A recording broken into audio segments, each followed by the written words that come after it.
નમસ્કાર વિદ્યાર્થી મિત્રો, હું સંજય ગોહેલ આપ સર્વ વિદ્યાર્થી મિત્રોનું હાર્દિક સ્વાગત કરું છું. આજે આપણે ધોરણ 12 વિષય અર્થશાસ્ત્ર પાઠ 1 અર્થશાસ્ત્રમાં આલેખ જેમાં બીજો ભાગ આકૃતિના પ્રકારો વિશે જોઈશું. વિદ્યાર્થી મિત્રો, આ વિડીયો લાઈક કરી દેજો અને અમારી યુટ્યુબ ચેનલને સબસ્ક્રાઈબ પણ કરી દેજો. આકૃતિના પ્રકારો ટાઈપ્સ ઓફ ડાયાગ્રામ્સ કે અર્થશાસ્ત્રમાં કયા કયા પ્રકારની આકૃતિનો ઉપયોગ થાય છે. સામાન્ય રીતે આકૃતિના 6 પ્રકારો છે. પ્રથમ પ્રકાર ચિત્રાકૃતિ, અંગ્રેજીમાં જેને કહેવાય પિક્ટોગ્રામ. બીજો પ્રકાર છૂટાછવાયા બિંદુઓ અથવા વિકિરણ દર્શાવતી આકૃતિ સ્કેટર ડાયાગ્રામ. ત્રીજો પ્રકાર છે સમય આધારિત અથવા અન્ય પરિબળ આધારિત રેખા આકૃતિ લાઇન ડાયાગ્રામ. ચોથો પ્રકાર છે વર્તુળ આકૃતિ સર્કલ ડાયાગ્રામ. પાંચમો પ્રકાર છે સ્તંભ આકૃતિ બાર ડાયાગ્રામ. અને છઠ્ઠો પ્રકાર છે વૃત્તાંશ આકૃતિ પાય ડાયાગ્રામ. અહીં આપણે આ પાઠમાં 3 પ્રકારની આકૃતિની સમજ મેળવવાની છે, જેમાં એક સમય આધારિત રેખા આકૃતિ, બીજી છે સ્તંભ આકૃતિ અને ત્રીજી છે વૃત્તાંશ આકૃતિ. આ 3 આકૃતિની સમજ આપણે આ પાઠમાં મેળવવાની છે. પ્રથમ પ્રકાર સમય આધારિત રેખાકૃતિ. સામાન્ય રીતે રેખા આકૃતિ 2 ચલ વચ્ચેના સંબંધની રેખા અને તેનો ઢાળ દર્શાવે છે. ઉદાહરણ તરીકે જોઈએ તો માંગ રેખા અથવા તો પુરવઠા રેખા. આ જે આકૃતિ છે એ આકૃતિ આપણે સમય આધારિત રેખા આકૃતિ તરીકે દોરી શકીએ. આ પ્રકારની આકૃતિમાં સ્વતંત્ર ચલ એક્સ ધરી પર અને પરતંત્ર ચલ વાય ધરી પર દર્શાવાય છે. સમયના સંદર્ભમાં કોઈ એક ચલના સ્વયં સ્પષ્ટ વલણો દર્શાવતી આકૃતિ અર્થશાસ્ત્રમાં વારંવાર વપરાય છે. દાખલા તરીકે વિવિધ વર્ષોમાં વસ્તીની સંખ્યા, 2010માં વસ્તીની સંખ્યા, 2011માં વસ્તીની સંખ્યા, 2012માં વસ્તીની સંખ્યા, અથવા તો વિવિધ વર્ષોમાં ફુગાવાનો દર કે દર વર્ષે ફુગાવાનો દર કેટલો હોય છે એવી આકૃતિ દોરવી હોય તો આપણે રેખા આકૃતિ દ્વારા દોરી શકીએ. વિવિધ વર્ષોમાં સાક્ષરતાનો દર અથવા તો વર્ગ દર્શાવવામાં આવે છે. આ પ્રકારની આકૃતિને રેખા આકૃતિ કહેવામાં આવે છે. ઉદાહરણ તરીકે જોઈએ તો 1951થી ભારતમાં વસ્તી વૃદ્ધિની ટકાવારી.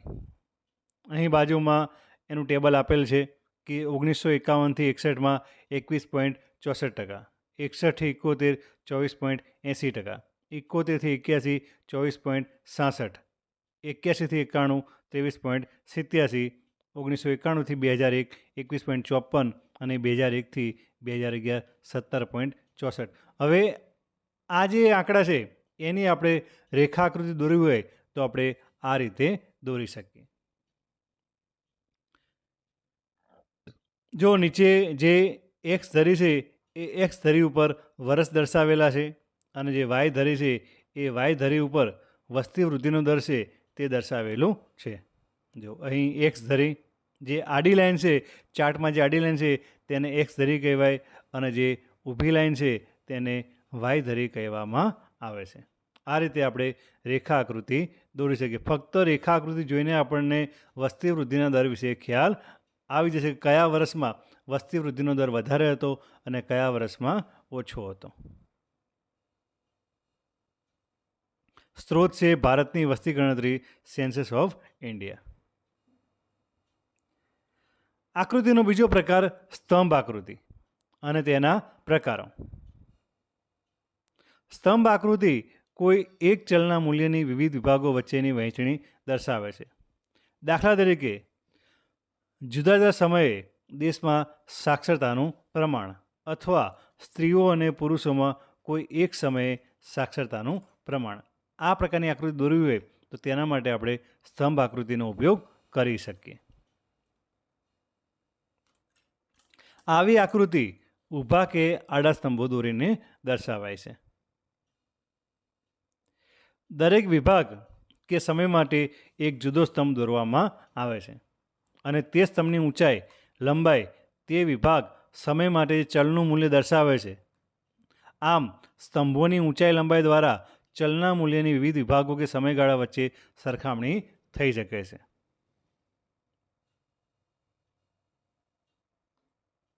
સ્તંભ આકૃતિ પણ 3 પ્રકારની જોવા મળે છે.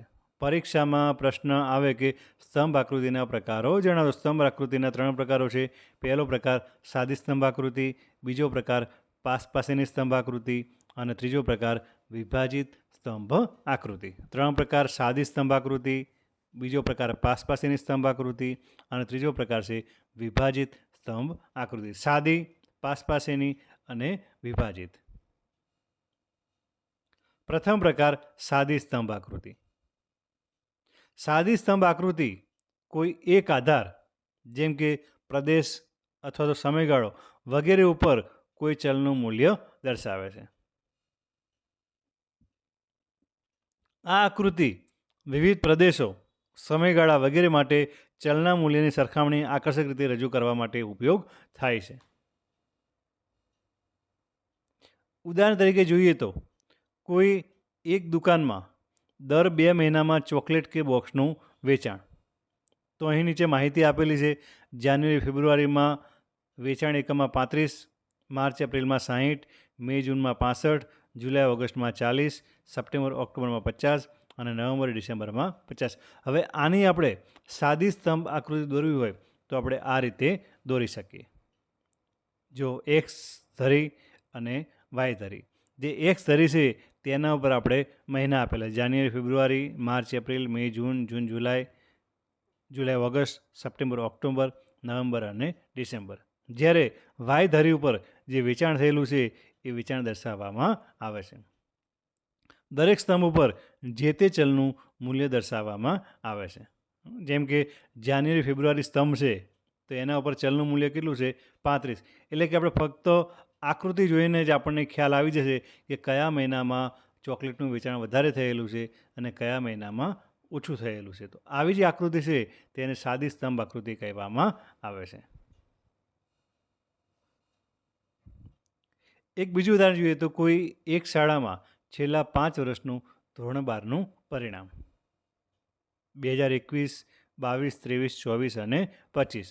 તો એની આપણે સાદી સ્તંભ આકૃતિ દોરવી હોય તો આ રીતે આપણે દોરી શકીએ કે 2021માં 91%, 2022માં 95%, 2023માં 70%, 2024માં 80% અને 2025માં 100%. એટલે કે કયા વર્ષમાં પરિણામ વધારે છે અને કયા વર્ષમાં પરિણામ ઓછું છે તે આપણે આકૃતિ દ્વારા જોઈ શકીએ છીએ. સ્તંભ આકૃતિનો બીજો પ્રકાર છે પાસેની સ્તંભ આકૃતિ. આ પ્રકારની આકૃતિમાં કોઈ એક આધાર ઉપર કોઈ એક ચલનું એક કરતાં વધુ વર્ગો માટેનું મૂલ્ય દર્શાવવામાં આવે છે, જેને કહેવામાં આવે છે પાસેની સ્તંભ આકૃતિ. આથી આધારના દરેક મૂલ્ય ઉપર ચલના વિવિધ વર્ગોના મૂલ્યો દર્શાવતા જુદા જુદા સ્તંભો દોરવામાં આવે છે. ધારો કે સમયગાળો એ આધાર હોય અને સાક્ષરતા એ ચલ હોય. સમયગાળો એ આધાર અને સાક્ષરતા એ ચલ હોય અને સ્ત્રીઓ તથા પુરુષોના 2 વર્ગ હોય. એટલે કે સ્ત્રીઓનો સાક્ષરતા દર અને પુરુષોનો સાક્ષરતા દર. તો વિવિધ સમયગાળા દરમિયાન સ્ત્રીઓ તથા પુરુષોમાં સાક્ષરતાનું પ્રમાણ જોવા માટે આવી આકૃતિ દોરવામાં આવે છે. આમ સ્ત્રી અને પુરુષ વર્ગના સ્તંભ કોઈ એક વર્ષ માટે પાસે દોરવામાં આવે તો એને પાસેની સ્તંભ આકૃતિ કહેવામાં આવે છે. આકૃતિને આકર્ષક બનાવવા માટે દરેક વર્ગના સ્તંભને અલગ અલગ રંગ અથવા શેડથી દર્શાવવામાં આવે છે.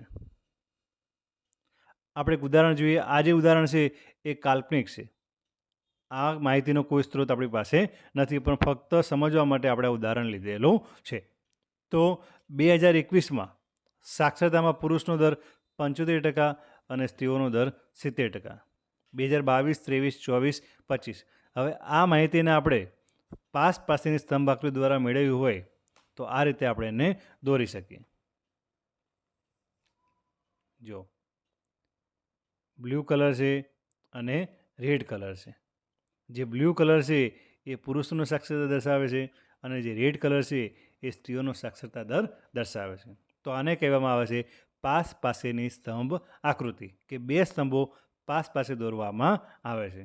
અહીં એક્સ ધરી ઉપર વર્ષ દર્શાવેલા છે અને વાય ધરી ઉપર સાક્ષરતાનો દર દર્શાવવામાં આવે છે. સ્ત્રોત કાલ્પનિક છે. એક બીજી આકૃતિ છે GER all India level higher education, કે આખા ભારતમાં જે ઉચ્ચ શિક્ષણ છે એનો જે દર છે એ અહીં દર્શાવવામાં આવેલો છે પાસ પાસેની સ્તંભ આકૃતિ દ્વારા, જેમાં બ્લુ કલર છે એ પુરુષો માટે છે અને જે રેડ કલર છે એ સ્ત્રીઓ માટે છે. બીજું એક ઉદાહરણ જોઈએ તો કોઈ એક દુકાનમાં દર 2 મહિનામાં વિવિધ માપના ચોકલેટ બોક્સનું વેચાણ.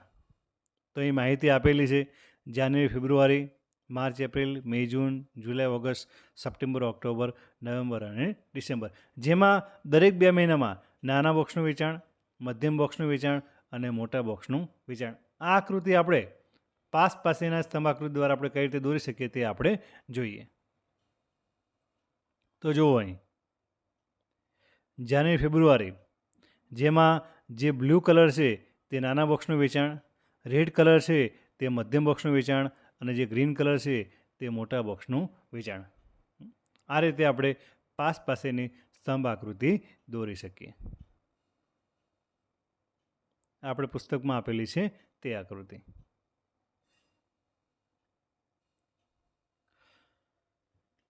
હવે સ્તંભ આકૃતિનો ત્રીજો પ્રકાર વિભાજિત સ્તંભ આકૃતિ. જ્યારે સ્તંભ આકૃતિના દરેક સ્તંભના મૂલ્યને એકથી વધુ પેટા વિભાગોમાં વહેંચવામાં આવે ત્યારે વિભાજિત સ્તંભ આકૃતિ બને છે. સ્તંભના પેટા વિભાગોને અલગ અલગ રંગો અથવા શેડથી આકર્ષિત કરવામાં આવે છે અને દરેક વિભાગ જે આંક દર્શાવે તે લખવામાં આવે છે.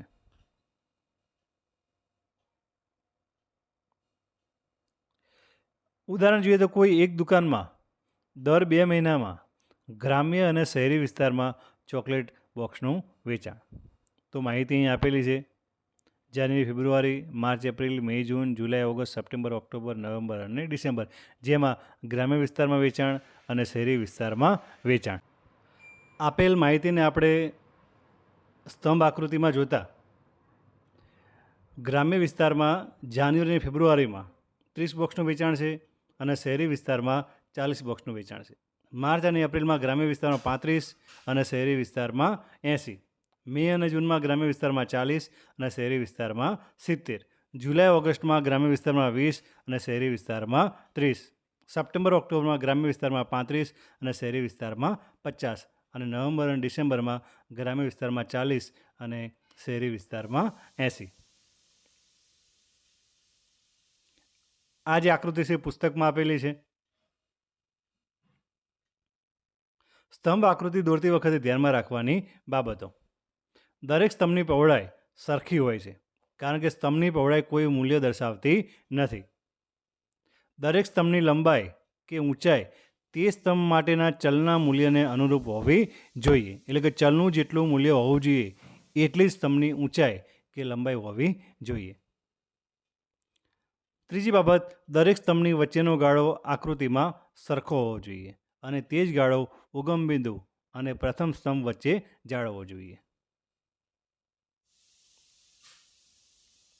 ચોથી બાબત, દરેક સ્તંભ એક ધરી પર સામાન્ય રીતે દોરવામાં આવે છે અને જેના પર દર્શાવાતા પરિબળને આધાર કહેવામાં આવે છે. આજના આધુનિક યુગમાં કોમ્પ્યુટરની મદદથી ઊભા સ્તંભના બદલે માત્ર સ્તંભ એટલે કે વાય ધરીથી આડા દોરવાની રીત પણ વધુ પ્રચલિત થયેલી છે. અને પાંચમી બાબત, દરેક ઊભો સ્તંભ માહિતીના ક્રમમાં દોરવામાં આવે છે. આમ પ્રથમ માહિતી માટેનો સ્તંભ ઉગમ બિંદુથી પહેલો દોરવામાં આવે છે. ત્રીજો પ્રકાર છે વૃત્તાંશ આકૃતિ. વૃત્તાંશ એટલે વર્તુળનો અંશ. પરીક્ષામાં પ્રશ્ન આવે કે વૃત્તાંશ એટલે શું? તો વૃત્તાંશ એટલે વર્તુળનો અંશ. એક વર્તુળને એક સમષ્ટિ માની લેવામાં આવે અને માહિતીના વિભાગોને વર્તુળના ભાગ પાડીને દર્શાવવામાં આવે ત્યારે વૃત્તાંશ આકૃતિ બને છે. જે માહિતી માટે વિભાજિત સ્તંભ આકૃતિ દોરવામાં આવે છે તેવી જ માહિતી માટે વૃત્તાંશ આકૃતિ પણ દોરવામાં આવે છે. વર્તુળનું ક્ષેત્રફળ, તમે કોઈ પણ વર્તુળનું ક્ષેત્રફળ કેટલું હોય છે? 360 અંશ હોવાથી ચલનું કુલ મૂલ્ય 360 અંશ દ્વારા દર્શાવવામાં આવે છે અને માહિતીના પ્રમાણના આધારે વૃત્તાંશ પાડીને પેટા મૂલ્યો દર્શાવવામાં આવે છે. આમ કહી શકાય કે કુલ માહિતીના પેટા વિભાગોને વર્તુળના અંશના પ્રમાણમાં જ્યારે દોરવામાં આવે ત્યારે તેવી આકૃતિને વૃત્તાંશ આકૃતિ કહેવામાં આવે છે. પરીક્ષામાં પ્રશ્ન કે વૃત્તાંશ આકૃતિ કોને કહેવાય? તો કુલ માહિતીના પેટા વિભાગોને વર્તુળના અંશના પ્રમાણમાં જ્યારે દોરવામાં આવે તેવી આકૃતિને વૃત્તાંશ આકૃતિ કહેવામાં આવે છે. વૃત્તાંશ શોધવાની રીત.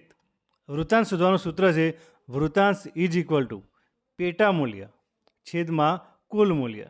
જે જવાબ આવે એને આપણે 360 વડે ગુણીએ એટલે આપણને વૃત્તાંશ પ્રાપ્ત થાય છે. એક ઉદાહરણ દ્વારા આપણે જોઈએ કે જુદી જુદી વસ્તુઓ પાછળ એક વિદ્યાર્થી દ્વારા વપરાતા તેના ખિસ્સા ખર્ચની ટકાવારી, તેને આપણે વૃત્તાંશ આકૃતિમાં કઈ રીતે રજૂઆત કરી શકીએ. અહીં માહિતી આપેલી છે.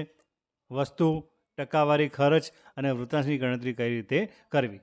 વિદ્યાર્થીની ચોપડીઓ પાછળ 20% ખર્ચ થાય છે, સ્ટેશનરી પાછળ 5% ખર્ચ થાય છે, ફોન કમ્પ્યુટર પાછળ 30%, નાસ્તા પાછળ 30% અને કપડાં પાછળ 15%. કુલ એનો જે ખર્ચ છે 100% ખર્ચને આપણે નીચે મુજબ આપણે એને અલગ અલગ ભાગ પાડેલા છે. હવે વૃત્તાંશની ગણતરી કઈ રીતે કરવી? તો પ્રથમ માહિતી છે કે ચોપડીઓ પાછળ 20% ખર્ચ, તો 20 ગુણ્યા 360 જવાબ મળે 7200. એને આપણે 100 વડે ભાગીએ એટલે આપણને 72 અંશ પ્રાપ્ત થાય. એનો વૃત્તાંશ થયો છે 72. સ્ટેશનરીનો વૃત્તાંશ છે 18. ફોન કમ્પ્યુટરનો વૃત્તાંશ છે 108. નાસ્તાનો વૃત્તાંશ છે 108 અને કપડાનો છે 54. કુલ તમે સરવાળો કરો તો 360 થઈ જાય છે. હવે આ માહિતીને આપણે વૃત્તાંશ આકૃતિ દ્વારા નીચે મુજબ રજૂ કરી શકીએ. તમે જો તો ફક્ત એક વર્તુળમાં આપણને ખ્યાલ આવી જશે કે વિદ્યાર્થીનો કઈ વસ્તુ પાછળ કેટલા ટકા ખર્ચ થાય છે. ચોપડીઓ પાછળ 20%, સ્ટેશનરી પાછળ 5%, ફોન કમ્પ્યુટર પાછળ 30%, નાસ્તા પાછળ 30% અને કપડાં પાછળ 15% ખર્ચ થાય છે. દરેકને આપણે અલગ અલગ કલર અથવા અલગ અલગ શેડ આપણે આપી શકીએ. આ જે આકૃતિ છે તે પુસ્તકમાં આપેલી છે. આપણે એક બીજું ઉદાહરણ જોઈએ તો કોઈ એક ઘરમાં 1 મહિનાનો પગાર એનો ઉપયોગ કઈ રીતે થાય છે. કોઈ એક વ્યક્તિ છે તેનો પગાર 1 મહિનાનો 50,000 રૂપિયા છે. હવે આવકનો આપણે સ્ત્રોત જોઈએ તો ઘર ભાડું જે ખર્ચ છે બરાબર, તેમાં ઘર ભાડું 10,000 રૂપિયા, ટકાવારી 20%, સંતાનોનો શિક્ષણ ખર્ચ 10% એટલે કે 5,000 રૂપિયા, કરિયાણાની વસ્તુનો ખર્ચ થાય છે 7,500 રૂપિયા એટલે કે 15%, કાર લોનનો હપ્તો છે 10,000 રૂપિયા એટલે કે 20%, વીમા પોલિસીનો ખર્ચ 5,000 રૂપિયા 10% અને બચત થાય છે 12,500 રૂપિયા અને ટકાવારી છે 25%. વૃત્તાંશ શોધવા માટેનું આપણે સૂત્ર જોઈએ તો 20 ગુણ્યા 360 બરાબર. જે જવાબ આવે એને 100 વડે ભાગીએ તો આપણને વૃત્તાંશ પ્રાપ્ત થાય છે બરાબર. અહીં વૃત્તાંશ દરેકનો આપેલો છે. આ જે માહિતી છે એ કાલ્પનિક છે. હવે આ માહિતીને આપણે વૃત્તાંશ આકૃતિમાં જોઈએ તો આ પ્રમાણે આપણને માહિતી વૃત્તાંશ આકૃતિમાં પ્રાપ્ત થાય છે. 1 મહિનાના પગારનો ઉપયોગ, ઘર ભાડામાં 20%, સંતાનનો શિક્ષણ ખર્ચ 10%, કરિયાણાની વસ્તુનો ખર્ચ 15%, કાર લોનનો હપ્તો 20%, વીમા પોલિસીનો ખર્ચ 10% અને બચત છે 25%. દરેકને આપણે અલગ અલગ કલર અને શેડ આપી શકીએ. વૃત્તાંશ આકૃતિ દોરતી વખતે ધ્યાનમાં રાખવાની બાબતો. વર્તુળના 360 અંશ વૃત્તાંશ હોય છે. માહિતીના દરેક પેટા મૂલ્યના આધારે વૃત્તાંશ શોધવામાં આવે છે અને દરેક પેટા વિભાગના વૃત્તાંશનો સરવાળો 360 થવો જોઈએ. જ્યારે કોઈ બે સમયગાળા કે પ્રદેશો વચ્ચેની સરખામણી માટે બે વૃત્તાંશ આકૃતિઓ બાજુ બાજુમાં દોરાય તો કુલ મૂલ્યના આધારે જે તે વર્તુળ દોરવામાં આવે છે. નાના આંકવાળી માહિતી માટે નાનું વર્તુળ અને મોટા આંકવાળી માહિતી માટે મોટું વર્તુળ દોરવામાં આવે છે. આલેખના પ્રકારો. અર્થશાસ્ત્રમાં આલેખો પણ અવારનવાર વપરાતા હોય છે. આંકડાશાસ્ત્ર મુજબ આલેખના પ્રકારો નીચે મુજબ હોય છે. પહેલો પ્રકાર સામયિક શ્રેણીના વલણો દર્શાવતા આલેખો, અંગ્રેજીમાં જેને કહેવાય છે ટાઈમ સિરીઝ ગ્રાફ્સ. બીજો પ્રકાર છે સતત આવૃત્તિ વિતરણ ધરાવતી માહિતી માટેના આલેખો, જેના પેટા પ્રકાર છે સ્તંભાલેખ. બીજો પ્રકાર આવૃત્તિ બહુકોણ. ત્રીજો પ્રકાર આવૃત્તિ વક્ર. અને ચોથો પ્રકાર સંચયી આવૃત્તિ બહુકોણ. અને આલેખનો ત્રીજો પ્રકાર છે લઘુગુણક લોગ આધારિત આલેખ. સામયિક શ્રેણીના વલણો દર્શાવતા આલેખ. વ્યાપાર કે આર્થિક પ્રવૃત્તિના ચક્રોમાં ટૂંકા ગાળાના કે લાંબા ગાળાના નિયમિત અથવા અનિયમિત પરિવર્તનો જોવા મળે છે. આંકડાશાસ્ત્રના સાધનો દ્વારા આવા પરિબળોના વલણો શોધવામાં આવે છે અને સમયના આધાર લઈને જ્યારે આવા વલણોના આલેખો દોરવામાં આવે છે તો સામયિક શ્રેણીના આલેખો તરીકે ઓળખાય છે. આલેખના અન્ય પ્રકારો આપણા અભ્યાસક્રમમાં ન હોવાથી આ પ્રકરણમાં દર્શાવેલ નથી. થેન્ક યુ વિદ્યાર્થી મિત્રો. આ વિડીયો લાઈક કરી દેજો અને અમારી યુટ્યુબ ચેનલને સબસ્ક્રાઈબ પણ કરી દેજો.